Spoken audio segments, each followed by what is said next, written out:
amigos? ¿Cómo están ustedes? Bienvenidos en concreto por la señal de Cablevisión Somos Corrientes, la número 2 de Telesat también, y también a través de www.telesatcorrientes.com.ar, todo sin abreviar. Hoy vamos a hablar un poco de todo porque presentar el invitado de hoy, o la invitada de hoy, mejor dicho, es presentar a un colega o una colega, mejor dicho, un amigo o una amiga, también un dirigente político, es decir, todo junto. Usted dice colega, abogada, sí, abogada, periodista, sí, periodista. Es decir, una mujer polifacética que también está muy ocupada, más que preocupada, muy ocupada en los temas de género. Y bueno, para charlar un poco de todo esto, ¿no? Porque hay gente que hace muchas cosas a la vez y encima se dedica a hacer un poco de filosofía y un poco de arte, y todo lo hace a conciencia, a fondo. Es bueno abrir una caja de Pandora de qué me va a contestar acá, aunque a veces incluso es mi colega que es columnista en un programa radial mío, ¿no? O sea que es un gusto presentar a alguien que no la había presentado en todo el año y que era una asignatura pendiente para mí en lo personal, a la doctora Mónica Colunga, que le agradecemos que esté acá. ¿Qué tal, Mónica? ¿Cómo está, doctor Eduardo Black? Yo soy la que tengo que agradecer su enorme generosidad y gentileza, porque me ha permitido desarrollar un aspecto que uno por ahí lo trabaja, pero muy en soledad, que es la filosofía, como columnista de su programa radial en la radio de la universidad. Y además ha sido muy generoso en muchos aspectos, y creo que son pocos los colegas que tienen esta condición particular, y creo que tiene que ver con ver en el otro, en este caso, aún siendo una mujer, ver una persona igual en dignidad y en derechos, porque no todos tienen esa condición. Bueno, gracias, muy bien. Pero hablando un poco, hablando de vos realmente, que sos el centro de atención del programa de hoy,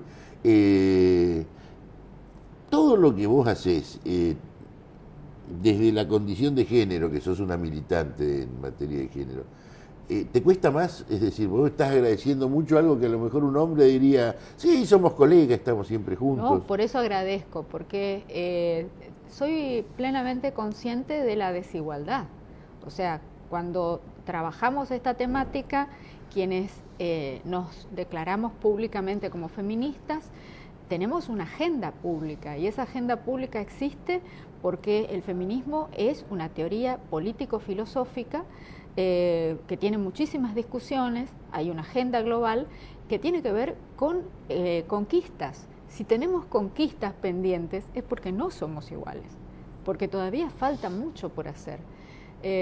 Hoy escuchaba, por ejemplo, a mujeres del mundo islámico que hacían referencia al feminismo islámico, ¿no? Todo lo que hay por hacer en esos países que tienen esa identidad. Y recordaban a Averroes, un filósofo que usted conoce, que, sí, de Al-Andalus. Claro, que él decía... Siglo VIII. Sí, él decía segregar a la mujer al ámbito doméstico, al ámbito privado, sacarla del espacio público, va a significar la ruina del mundo islámico, de las sociedades islámicas. O sea, él advertía eso. O sea, por ahí nosotros tenemos visiones, tenemos muy poca conciencia de lo que pasa en esos países, y es una batalla que se está dando desde un género. La batalla o la lucha por la igualdad se está dando, y se está dando con muchísimos costos. El mundo occidental ha conquistado cosas, pero es una larga historia que viene desde Mary Wollstonecraft, Olympia de Gouges, también otros pensadores. También hay pensadores que han bregado por la igualdad, pero tengamos presente que es mucho lo que hay por hacer. Y hablándole así al vecino, ¿no es cierto? Sí. Acá en Corrientes, ¿qué es lo que hay que hacer acá en Corrientes? Muchas veces, porque se habla desde muchos lados, ¿no? Y claro, a veces se habla como diciendo acá esto en cierta forma es cierto también desde nuestras raíces, esta es la tierra sin mal, esto, por un lado, pero por el otro se habla también de terribles desigualdades y terribles cuestiones de género, ¿no? Entonces, ¿cuál es el lugar para analizar lo que es la realidad correntina? Hay muchos aspectos, hay temas que tienen que ver con lo laboral, con el acceso al empleo, el acceso a los empleos públicos, que no son por concurso, o sea, es un problema común también para hombres, pero más aún para las mujeres. El acceso a la educación de privilegio, se podría decir, educación de grado, educación de posgrado. Las mujeres no tienen las posibilidades que tienen los hombres para poder hacerlo en condiciones igualitarias. ¿Por qué? Porque tienen hijos y las universidades, por ejemplo, becan a partir y hasta cierta edad. ¿Y qué pasa? Las mujeres quedan fuera de las posibilidades de acceso a las becas, por ejemplo, del CONICET, a las becas de formación de posgrado. ¿Por qué? Porque vuelven a la universidad después de haber tenido hijos, después de haber educado, de haber criado a sus hijos. Entonces ya no cumplen con los requisitos. Entonces también se necesitan modificaciones académicas para que las mujeres puedan tener acceso al financiamiento. Hasta hay una cierta sanción, ¿no es cierto? Claro, entonces, por ejemplo, usted pasado un cierto tiempo pierde las materias aprobadas, tiene que revalidarlas. Pero bueno, todo eso tiene que ser contemplado. El tema de el reingreso de las mujeres que han sido madres, que han educado, que han optado por tener una vida de familia y que no les signifique una exclusión total de la posibilidad de la formación y del trabajo, porque van de la mano. El estudio de grado y de posgrado es lo que permite el acceso a los cargos públicos, que cada vez son más exigentes, porque cada vez son de mayor responsabilidad. Eso por un lado. El acceso también a la formación y a la educación que tiene que ver con el carácter. Y hablo de aspectos que tienen que ver con lo psicosexual. Hay una gran discusión hoy porque hay gente que no quiere que se enseñe en las escuelas educación sexual. Bueno, ahora está habiendo una objeción de conciencia. Ahora, ¿cómo pueden objetar? Ahora, eso es lo que dice Quito Galeana, el doctor Galeana, que ha sido invitado acá a este programa en su momento, que siendo una cuestión de hecho, ¿no es cierto? La cosa, como haber objeción de conciencia frente a una realidad, no existe objeción de conciencia. Si no existe educación sexual, las jóvenes se van a embarazar muy jóvenes y vamos a tener otro problema porque existe hoy, aunque no quieran, el aborto como hecho clandestino en condiciones totalmente insalubres y son prácticas que tienen que ver con la falta de educación sexual, con la falta de formación del carácter, porque todo va de la mano. Si nosotros entendemos que lo femenino es algo que debe ocultarse de la vista, o sea, porque se oculta lo femenino de la posibilidad de desarrollar tareas en el espacio público, la posibilidad de hacer política, la posibilidad de desempeñarse en niveles de alta responsabilidad institucional. Entonces, eso va a un segundo plano, salvo que sea por transferencia de poder del varón, salvo que se sea esposa de o hija de un hombre prominente y entonces la sociedad de control se asegura que la mujer sea algo así como una especie de títere de un conjunto de relaciones que ya está dado. Pero la capacidad de autodeterminarse de la mujer también tiene que ver con la formación del carácter. Entonces tenemos que empezar con esa formación psicosexual desde la infancia, para que protejan su sexualidad, para que hagan uso de su sexualidad con libertad, pero también con responsabilidad. Entonces, el día que quieran procrear, o el día que procreen, que no sea un hecho devenido de una condición natural, sino que sea un hecho voluntario, como un acto de responsabilidad. Entonces, eso requiere cierta madurez. Porque lo otro... No existe paternidad responsable, paternidad en el sentido de paternidad y maternidad, si no existe educación sexual y manejo de valores, inclusive al respecto en las parejas jóvenes, ¿no es cierto? Para nada, porque claro, no son conscientes incluso de lo que están afrontando o asumiendo. Claro, después, como no hay conciencia o como no hay conciencia social sobre lo que significa el cuidado de la formación psicosexual, de lo femenino, entendido como no solo un cuerpo, sino una persona consciente de sí misma. ¿Qué es lo que tenemos después? Las consecuencias. Y las consecuencias también son vividas desde la clandestinidad, desde el secreto, desde el oculto, y no se habla del aborto, no se quiere admitir que eso es una práctica que se da. Hoy día el Código Penal establece la despenalización del aborto en caso de violación o en caso de riesgo de vida y de salud. Sin embargo, no tenemos todavía protocolo de aborto no punible. Nosotros tenemos despenalizado el aborto en la Argentina y la Corte Suprema ya ha establecido que deben implementarse protocolos de aborto en todas y cada una de las administraciones provinciales. Sin embargo, nosotros no tenemos protocolo.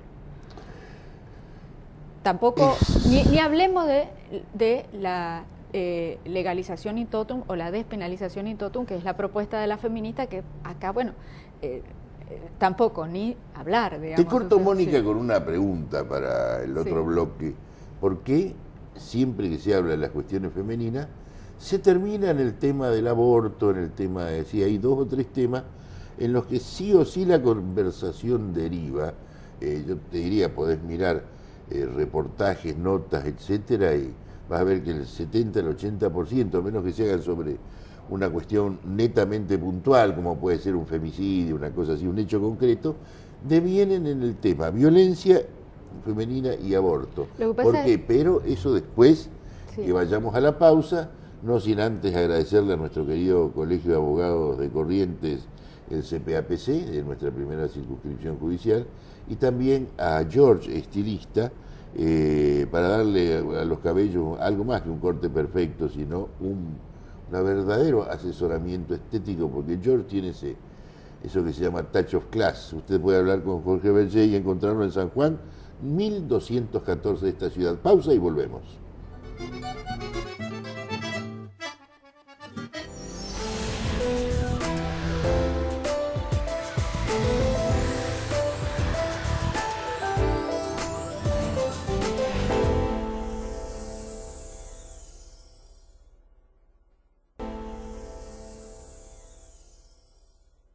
Casa de Vinos, vinos a mano, vinos, champáns, cigarros, habanos, cervezas. Junín 657, Corrientes, Argentina. Teléfono 3794-429547. Dueños de Secreto Divino, primer club de vinos de Corrientes, con 150 socios y descuentos en las vinotecas y restaurantes asociados. Abonos mensuales, consignaciones para eventos, envíos al interior. Casa de Vinos, Junín 657, Corrientes, Argentina. Teléfono 3794-429547.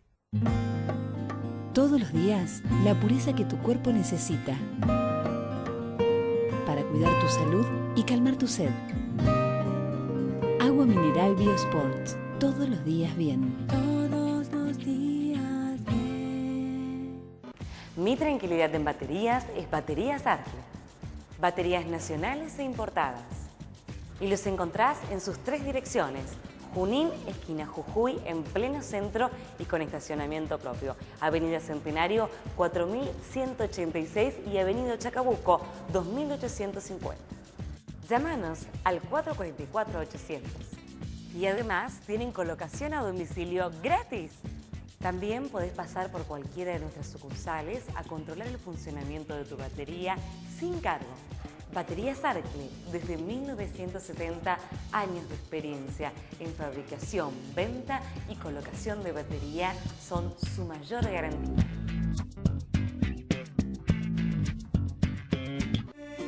Acá, en este hermoso lugar del mundo, somos espontáneos. Así como nos sale, nos sale. Así como es nuestra gente, es nuestra gaseosa. Porque está elaborada con lo mejor de nosotros. Seco. Nos une lo de adentro. Usa siempre el cinturón de seguridad. Siempre. Te puede salvar la vida. Los niños deben ir en los asientos traseros y los bebés usar las sillitas especiales.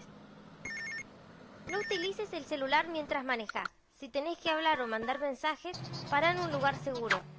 Respetá las velocidades máximas y, por supuesto, nada de alcohol. Haceme caso, chamigo. Cuídate. La seguridad vial la hacemos entre todos.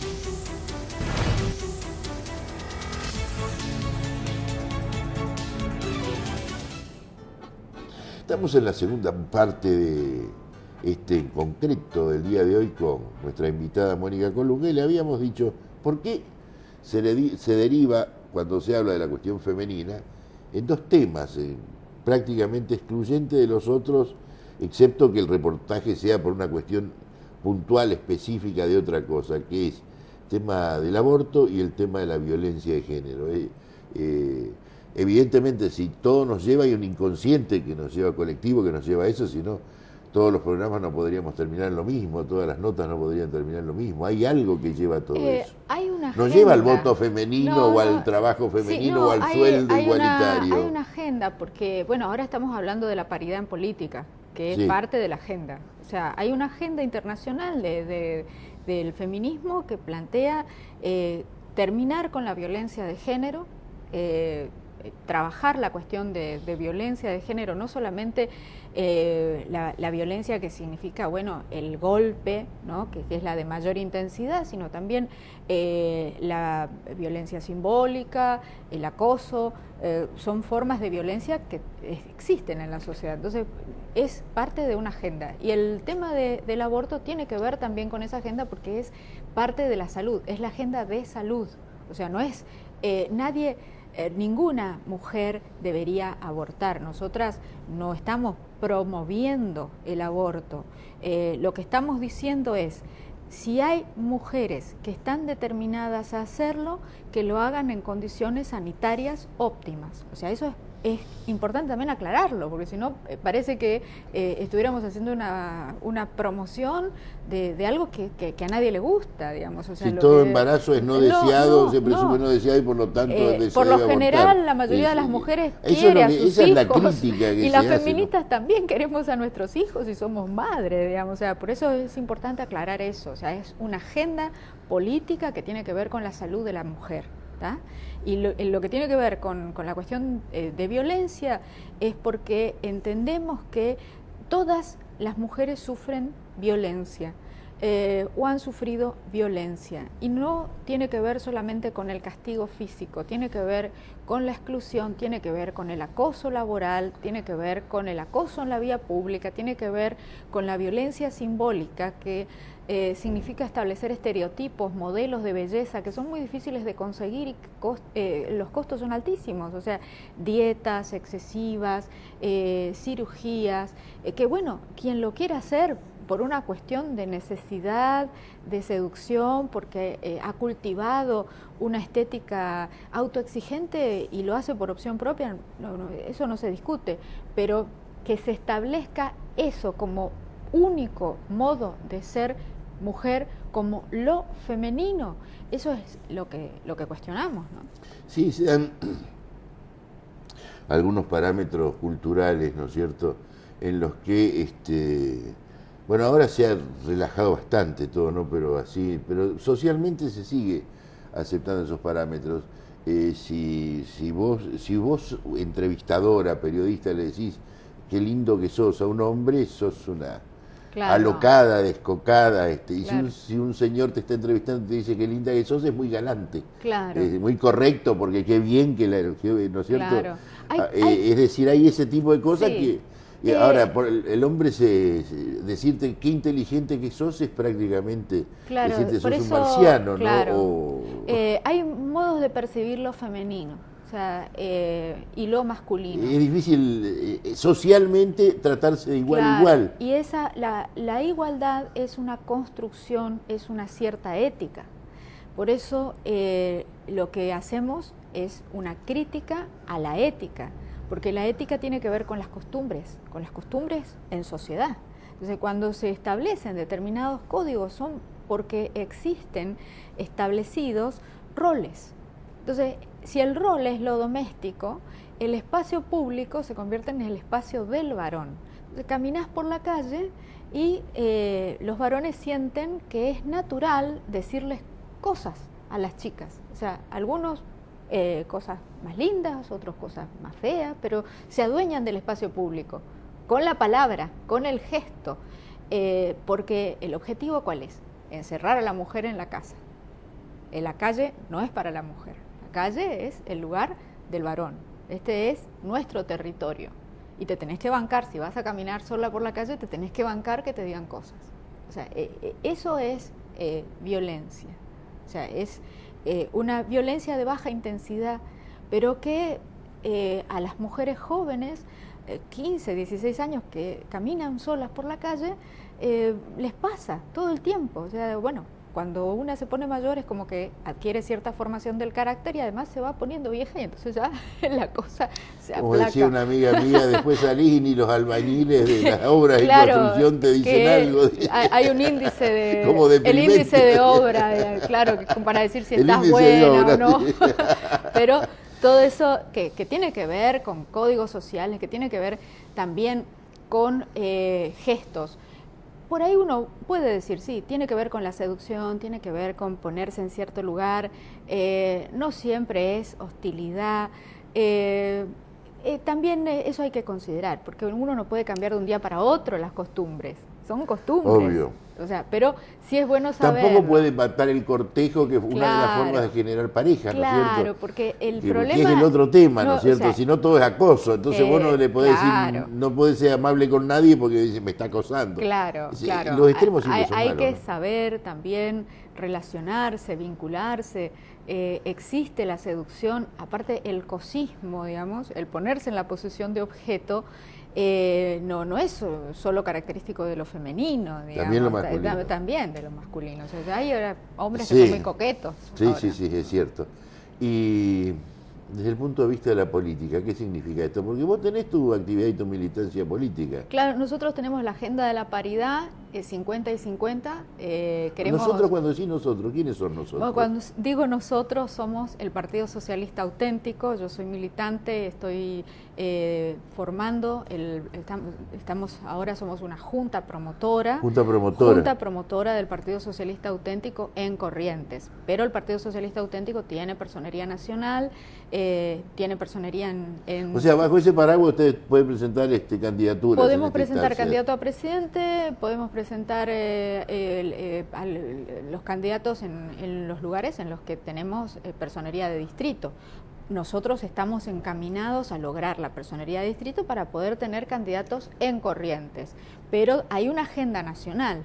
En la agenda del PSA ahora se está construyendo conjuntamente con los partidos que están dentro de Frente Amplio UNEN. En Frente Amplio UNEN está la Unión Cívica Radical, está el Partido Socialista, hay dos, digamos, el nuestro es el que fue fundado por Justo. Juan B. Justo, sí. Claro, Juan B. Y por Justo. Alicia Moró de Y por Justo. Alicia Moró de Justo, que fue una militante sufragista en la Argentina, la referente más importante del sufragismo.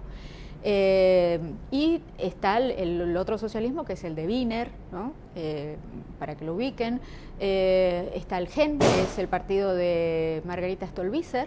Y hay referentes como Tumini, que es un reconocido dirigente PRT y también, bueno, hay una serie de referentes que hasta ahora están que sí, que no, y otros que se fueron. Estaba Elisa Carrió también con el ARI, pero hubo un podemos hacer un programa sobre el sí, está Proyecto Sur con Pino Solanas, o sea, bueno, es un espacio que está en construcción.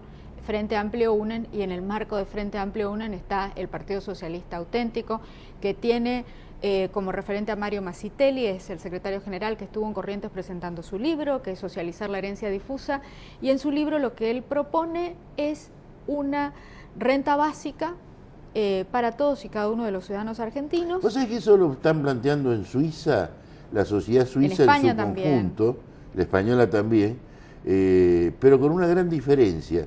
La sociedad española se ha vuelto xenófoba, es decir, expulsora de todo aquel que le viene, el inmigrante, entre comillas, que llevaron ellos con una política migratoria y que les quita el trabajo en épocas de crisis. En cambio, los suizos, el 70% de los suizos está en contra de las nuevas leyes migratorias, o sea, no quiere restricciones a la inmigración y plantea la agenda esta básica también con una asignación básica. Lo que está hablando de la tradición centenaria y milenaria aún de la democracia y todo, al final termina jugando algún rol en la historia de los pueblos, ¿no? Hay una discusión sustancial que nosotros no tuvimos, que existió en Europa por la posguerra, o sea, después de la Segunda Guerra Mundial. Hay cosas que se socializaron y hay países que eligieron el socialismo como estilo político. Sí, los países nórdicos, los países nórdicos, que son justamente los que están mejor económicamente, los que no han tenido problemas, los que no han tenido tantos altibajos. Sin embargo, los países que eligieron el capitalismo o el neoliberalismo o la concentración del capital como opción son los que mayor problemas han tenido. O sea, ¿por qué no miramos la sociedad helvética? ¿Por qué no vemos Dinamarca, Noruega? ¿Qué pasó en esos países? Son países socialistas. Y me parece que hay que ver esa agenda. ¿Qué pasó ahí? ¿Cómo se trabajó? ¿Cómo se generaron derechos? ¿Cómo se solucionaron los problemas que tienen que ver con la sustentabilidad de la vida? Primero, ¿no? O sea, vamos a el caso de Inglaterra, que no es un país socialista, pero que ha tenido una agenda socialista en su momento, tiene un sistema de salud público. Y cuesta lo mismo un medicamento como la aspirina que un medicamento oncológico. Bueno, vos sabés que el tema de Inglaterra, Juan Domingo Perón decía que si nosotros no nos parecíamos a Europa, decía, viste esa famosa tendencia a europeizar la Argentina. Nosotros, si teníamos que compararnos con un país europeo, nos teníamos que comparar más con Inglaterra. Lo notable que el proceso de los 90, de Cavallo, acá, Menem, etcétera, fue muy similar en su planificación y ejecución al plan de Margaret Thatcher para desmantelar la industria. A tal punto que cuando el funeral de Thatcher es un paradigma de un pueblo dándole la espalda a un dirigente. Es decir, lo notable, ¿no?, es que recibió más sanciones de su propio pueblo Thatcher en el Reino Unido que Pinochet en Chile, por ejemplo, ¿no? Sí, pero y eso tiene que ver también con la formación de la ciudadanía. Yo creo que no tiene nada que ver con que sí, nos devuelvan las Malvinas, ni nada, ¿no? Tiene que ver con otra cosa. Tiene que ver con cuál es el estilo de vida que quieren. O sea, un estilo de vida igualitario nos brinda condiciones no solamente en lo que tiene que ver con la satisfacción de las necesidades básicas elementales, sino que también es más seguro. ¿Cómo piensa una mujer? ¿Cómo piensa un dirigente político? ¿Cómo piensa alguien que da otra alternativa? Nosotros muchas veces nos ocupamos de las distintas alternativas intelectuales y de planteos de soluciones en concreto, y en concreto, dijo Mónica Colunga, otro estilo de vida. ¿Nos planteamos nosotros otros estilos de vida o seguimos o nos apegamos a la rutina, muchas veces por comodidad o por miedo a los cambios? Eso es algo que creo que como sociedad nos tenemos que plantear y, por supuesto, tratar de definir decidir también con la mayor libertad y por supuesto con el mayor respeto a la dignidad del otro posible.